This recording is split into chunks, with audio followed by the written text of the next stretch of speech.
Hey everybody, so it's been a couple days since I've done my last podcast. I have had this kind of like cough and like sore throat the past couple of days, so I've been trying to just take it easy and recuperate from that. But also, it's a weekend, so I want to just take some time to relax. We just got a brand new puppy to the house, so got a little puppy like probably this big, like that big, and it just lays on you, sleeps, play, plays with you. We throw the ball to it, and you've been having some fun with that with the kids.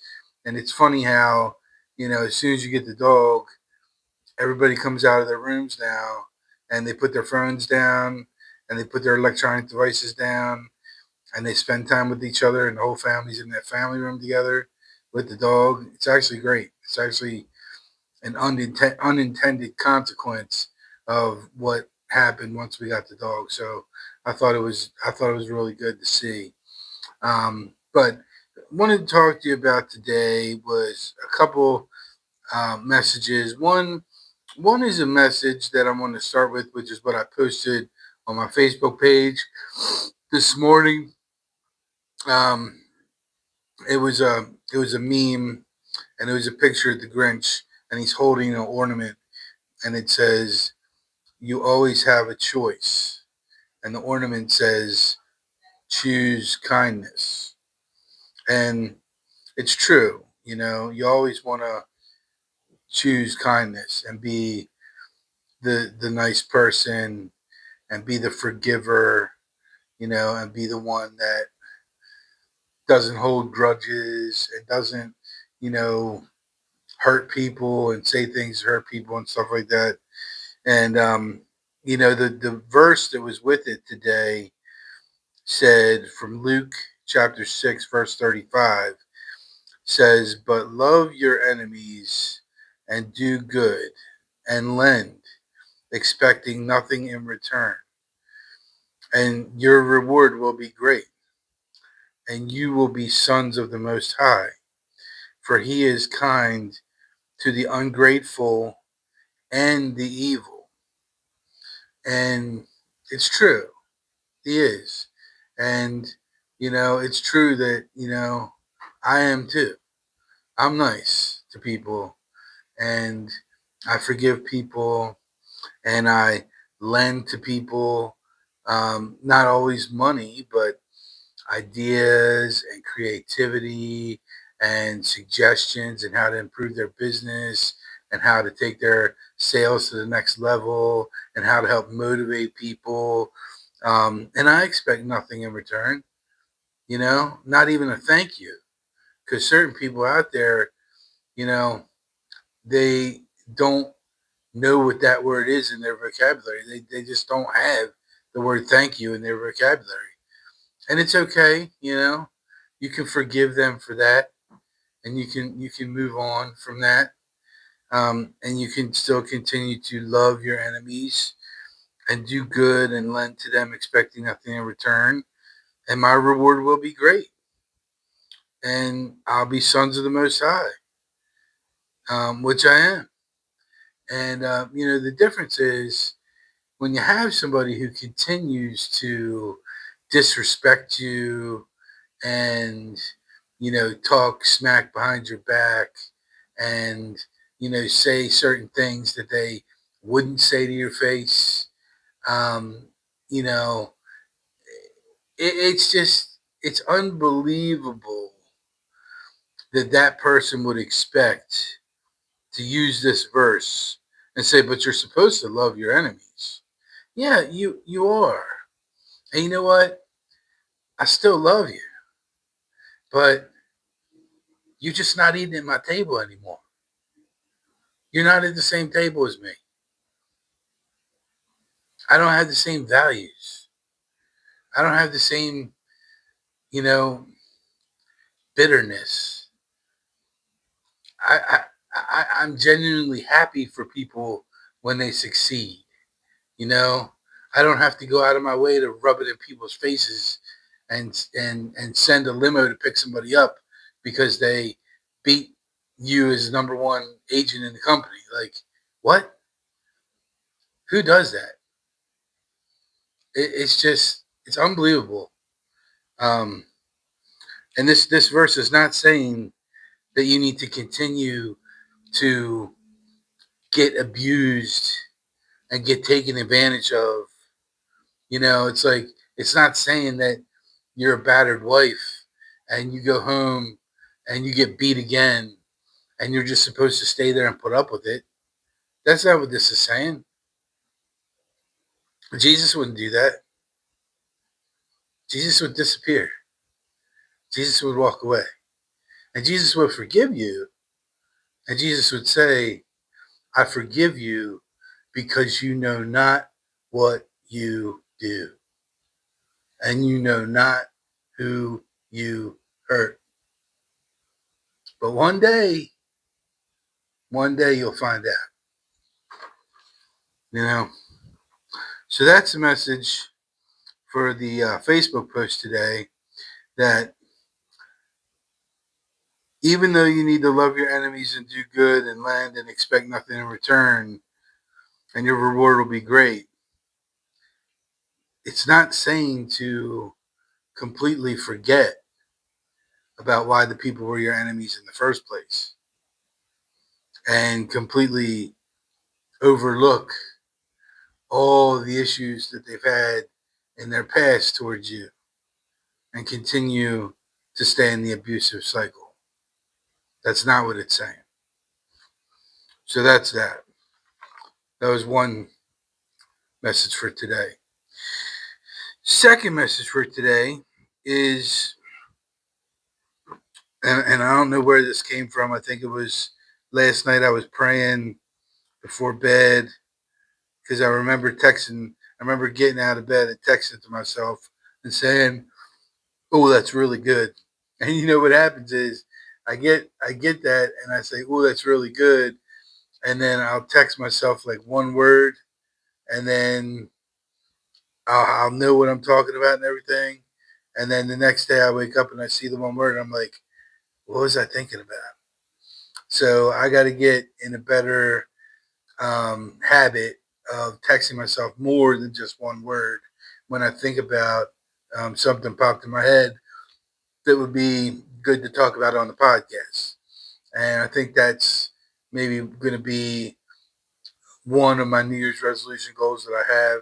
I'm really trying to think hard about what I can do for a New Year's resolution this year, um, because, you know, I've done things in the past and I've given up things in the past, you know, and it really didn't mean that much to me, you know. Like this year, because I got God and I'm as close to Him as I am, I really want to pick the right New Year's resolution. So I'm going to keep praying on that. But one that I'm leaning on the fence of is whenever I do text myself about an idea for the podcast or anything really, because I got another paper that I have of wild and crazy goals. So like when I think of a wild and crazy goal, I'll like write it down and I'll put like the date of when I said it. So if it ever happens, I could be like, hey, well, I said that could happen, right? So maybe God's like peeking over my shoulder and seeing what my goals are, because the type of goals I make are ridiculously huge and audacious, and they're not like, I'm not gonna eat, or I'm gonna eat one sub a week or something like that. Like that's not a goal. Like, you know, a crazy goal. Well, I'm not even going to share it with you because that's how crazy they are. You'll be like, he's nuts. What's he talking about? So one day, maybe I'll put it in another book or something when I write my next book, um, depending on how the first one does. But anyway, so what I texted myself last night was this word, one word. And It was connectedness. Connectedness. And, you know, there's a couple different ways you could take this. I look at it like how in society we are so freaking connected. It is not funny. Like, we have a portable computer that we carry around in our pocket that we can literally open up at any time and find out whatever we want to find out about anything ever done. Like, that's crazy. When I was a kid, we had something called an encyclopedia set, and you had to like look stuff up in the encyclopedia. Um, or you went to the library if you were, didn't have an encyclopedia, you went to the library and you looked at their encyclopedia set and you looked something up in there. And, or you took a book out, you want to know something about a particular person, you would see if maybe they did a biography or autobiography about them. And then you would go get that and you'd read it. Now you go to Netflix, you search it, and you watch a 30-minute documentary on a person. Or you go to Google and something pops up on YouTube and you watch it on YouTube. It's just it's unbelievable. And I think the reason why this word hit me was because we got our dog from an Amish breeder, and she had all her paperwork and she had all records of everything, and it was completely legit. And dogs are extremely healthy, and we have absolutely no complaints about that.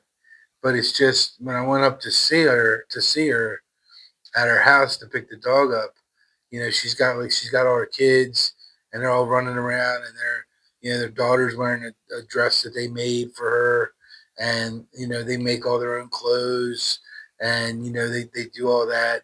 And it's kind of neat, like they're actually disconnected. They don't have cars, they have the horse and buggy that they get in and they go to the store or whatever they got to do. So, like, the dog has never been in a car before. You know, the dog has never seen a cell phone before. The dog has never seen a television before. This is stuff that's like all new that the dog didn't get to experience at the Amish person's house because they don't have the TV.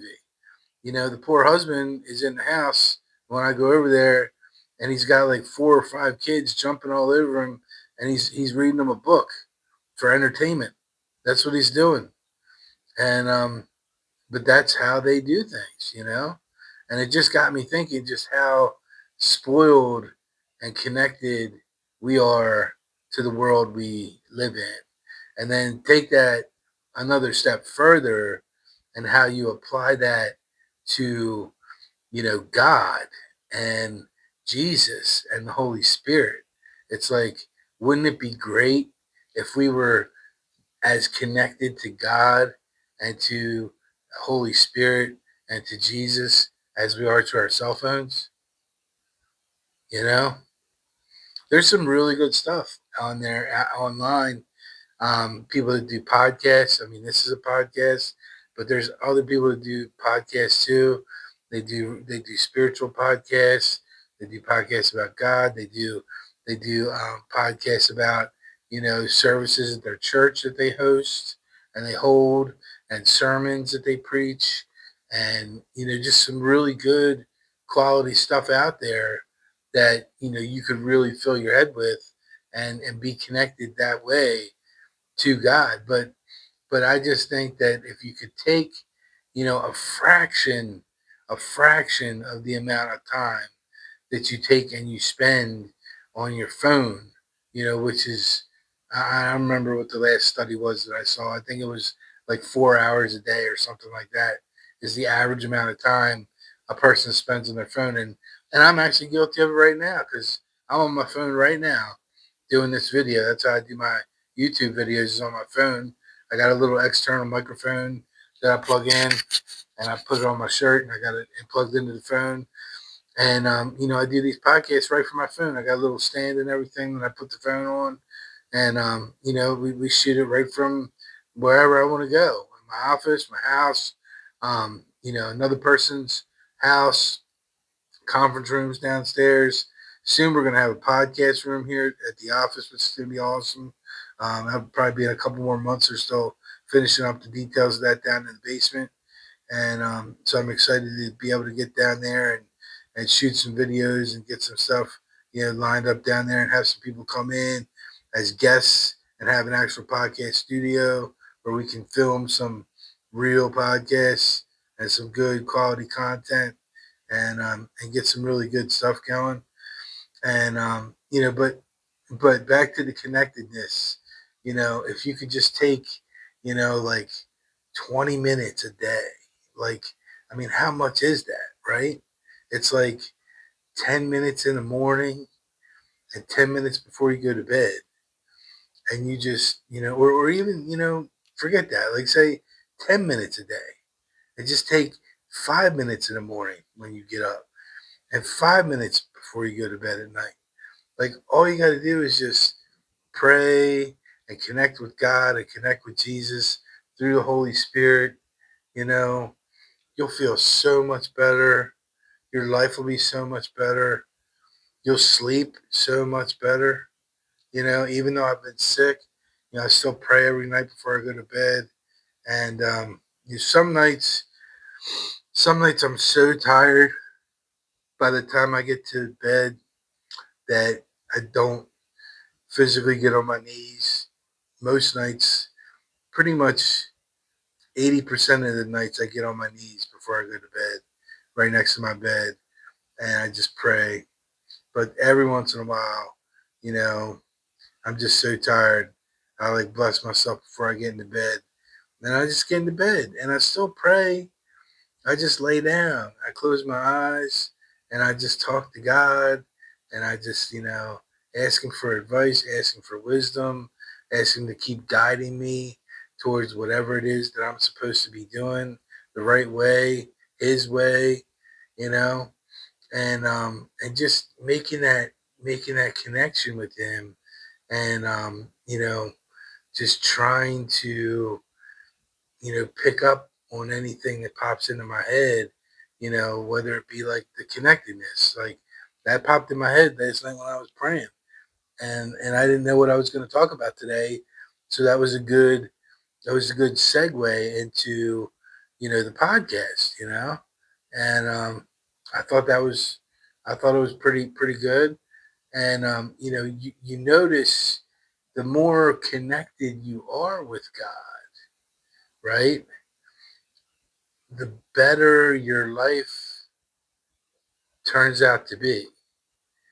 And I'm not just making this up. Like, people who are connected to God on a daily basis, you know, I mean, I could go nuts and say on a hourly basis because that's more appropriate for somebody like me because I talk to them so much. But we'll just say on a daily basis, you know, you're experiencing so much more grace and peace and kindness and love and warmth into your life that the average person just doesn't get to experience. And it causes you to really be grateful for all of the little things in life that you get to enjoy. Like my dog. I love my dog. And that dog brings so much joy to me, laying on my belly and laying on my chest and just, snuggling with me and falling asleep. And this morning he was dreaming or something because he's moving his feet and he started barking and stuff. And he doesn't bark because he's just a puppy, but he was like barking and stuff. I forgot to tell my wife that she'd get a kick out of it. But it's like that, or driving with my son and coming down the street and having like 8 reindeer, like, well, deer, but I'll say reindeer because it's almost Christmas. But having like 8 reindeer, on the side of the road, just sitting there. And they don't dart in front of my car anymore. They used to like dart in front of my car and scare the loving heck out of me, but they don't do it anymore. It's like they look at me and they're like, "Go ahead, we're not gonna run in front of your car," But it's like to stop and just look at them and appreciate them, you know. Um, most people, whatever, it's just no big deal. They don't care. They just do their thing. But it's appreciating things like that, things in nature, you know. Um, Appreciating what you have, you know.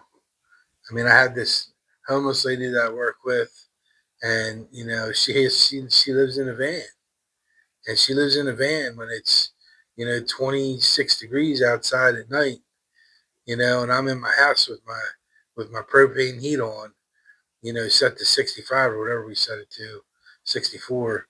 I try to get it as low as possible because I hate paying propane. So, but don't tell my wife that. Once she goes to bed, I turn it down. So, I just say put on another blanket. But we're in the house. We have blankets. We have warmth. And we have a little dog now that can curl up next to us. She's got nothing, man. She's got an old, cold van that she sleeps in. And she's probably going to bed thinking, where am I going to eat tomorrow? How am I going to charge my cell phone tomorrow? What place can I go in that I haven't been in for a while? Because you can't just go to the same place every day, you know? People aren't going to like that. And the owner will probably say something to you. And it's like, where am I going to park my van tonight? Because I can't park it in that parking lot because they left a note on my car yesterday. So now I have to park it somewhere else because they know my jig's up. So I need to worry about that. It's like there's so much more that she has to worry about, little stuff that I take for granted. You know, I get to go home, I get to sleep in bed, I get to have a home cooked meal for my wife. You know, and we got three cars now because my daughter's got a car. So it's like we don't just have one; we have three. You know, we're just blessed. And it's just it's just when you have God and you're connected with God, you just have a different outlook on life. You have a different outlook on yourself. You have a different personality about yourself, and that allows you to help other people find God too, and help other people find the true love of God. You know, because you should not just love your enemies, you should love everyone. You should love thy neighbor, which is everyone. And you should be willing to help everyone, you know, and lend, expecting nothing in return. Tip people, especially this time of year. You're out at a restaurant, whatever. Some people do that waitress challenge or whatever, where you go out and everybody throws in an extra $100, and then you give the waitress like $1,000 tip or something, and that's great. That's great. But the part I don't like about it is when you start taking pictures with the waitress and then posting all over social media that you just did this great thing for this person, because that's not what it's about. It's about just giving and being a cheerful giver and just giving it to them. That's why I don't like to go to a lot of his breakfasts. Um, not nothing against waitresses, but waitresses. The guy at the car wash at my car dealership, we get free car washes with my car, so it doesn't cost us anything. But I usually throw him a couple bucks or whatever if he's out there, because at the end he like squeegees your car off and dries it off, make sure there's no water on it and stuff, and it's kind of thankless job there.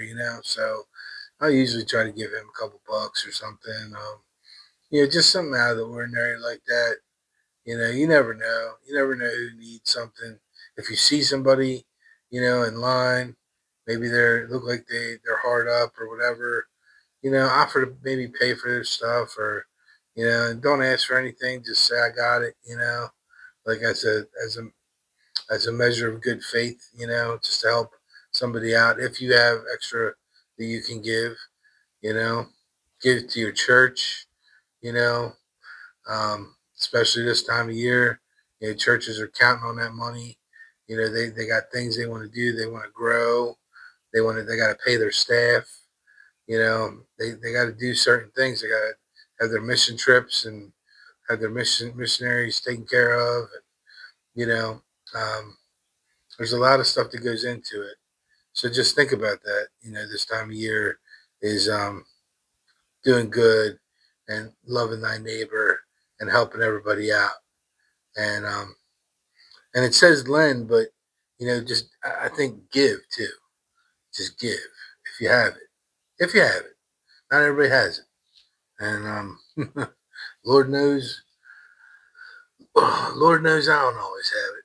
So I'm still working on trying to get another deal together sometime soon. Just waiting until he decides it's time to start ramping sales back up again, because it's been slow, but I know he's got me exactly where he wants me right now.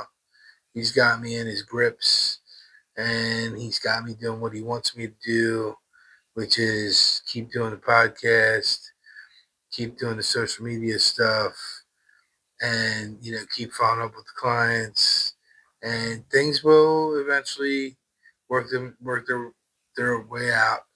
And the book's coming out soon, so just be patient. I'm being patient with that, and we're gonna see what happens, but something will work out. Something will work out. But in the meantime, I haven't stopped giving. That's the thing, is that even though I really haven't had any check come in since end of October. So this is now we got all November, and we're halfway through December. So probably not gonna have anything in December. Not now, unless I got like a cash deal that closes in 2 weeks, which probably ain't gonna happen. So you got all November, all December, no checks. But you know what? Other people have stuff they need. You know, my church has kids that need toys for Christmas, and we give some to that. My son's school has the same thing with the family they adopt. We give some for that. Like we still continue to find a way to give and find a way to support what is important to us, to show our kids that this is what's important. And sometimes even when it's tight a little bit, that it's still important, because there's other people that it's tighter on. You know, I can't imagine having to put my kid's name into some basket because we couldn't get him any Christmas presents, and have to rely on the church to get me a Christmas present for my kid. Like that's humiliating to me. But there's people out there that they need that. And if they need that, I don't want to be in that position. So I have some money, socked away. So we'll try to help them out a little bit. That's what the season's all about. It's all about giving, not expecting anything back, and just showing everybody love, as part of the Christmas spirit, as part of how that baby showed us love when he was born in Bethlehem. You know, it was like, that's what it's all about, man. It's all about Jesus. He's the reason for the season. And, just don't forget about that. So I just hope, tomorrow I have another Bible study that's going to be at my house. And I have a good, solid core group of guys coming over. I want to say we got like 9 or 10 guys coming over, and it's gonna be an awesome group, and really looking forward to that. I know everybody is, and we just really want the spirit to be in the house tomorrow, so that everybody is touched by the spirit before they leave, and they take the spirit out with them, and they're supercharged, and they're ready to go, and they're amped up, and hopefully a lot of these guys are also going to be coming with me um, Thursday night this week up to my friend Dan's house up in Pennsylvania, and we're going to be going to his Bible study too on Thursday. So it's going to be a big, busy week right before Christmas time starts. I got Celebrate Recovery tonight, Bible study tomorrow. Um, we're off on Wednesday, but I got other meetings set up. And then we got Bible study Thursday night, and then Celebrate Recovery on Friday. So it's going to be a busy, busy week for us. So, well, thank you for taking the time to listen to this message. Sorry if I still sound a little sick. Still trying to get through this cough thing. At least I didn't hack anything up while I was on video. And, hopefully you guys all heard something. You learned something. You got some tidbit you can take with you. And, you know, like, comment, share, share from Facebook on Mike's Ministries page, share on from YouTube on Is Jesus Real podcast, and you know, just thanks for coming by, stopping by, taking your time to watch this podcast, and I'll have something else out for you. Hopefully tomorrow. Hoping tomorrow I feel a little bit better and we'll do something else, and hopefully have some more stuff to talk about. So if I don't see you, Merry Christmas. God bless everybody. And thanks again for taking the time to watch this video. Bye now.